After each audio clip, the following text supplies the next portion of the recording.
başadır parabız. Sen bu işe yaraşmırsan ara versən, bizim qeyadada keçmir arabız.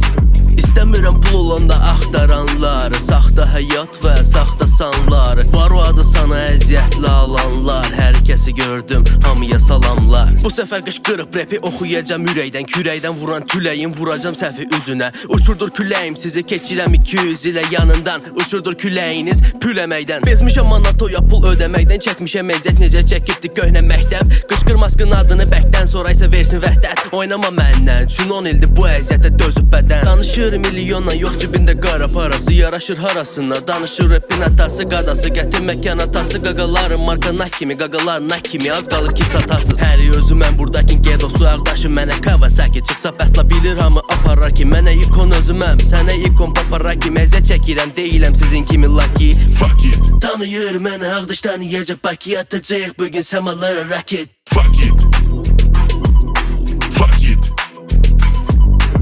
Mən olan səhnədə ola bilərsən xiridarım, Nepal uçuş manidarım, because məqabərin. Yazmaz dostun haçan cibində, dostun qutarıb yiyəcəm, pancı necə yiyir Rasiya sanksiyanı. Gəlmişəm, hamısını məllədim, çün bu işə bələdik. Mən öləcəm, qalacaq sözüm sənətim. Qaldırmıram şərəfsizin şərəfinə qədəhi, vurmuram ortasından dağıdıram hədəfi. Görmürəm heç balaşımı, verin mənə kalaşımı. Yenə ortalığa qarışırıq, yenə dalaşırıq. Başım burax əsmərin, ya da ki sarışının. Sənlə yaraşmırdıq, heç biz necə raplə yaraşırıq. Fuck it, Tanıyır mənə ağdaş, tanıyacaq Bakı, atacaq bugün semalara raket. fuck it, fuck it.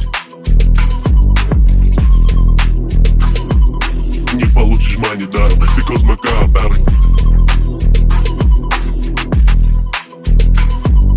Fuck it.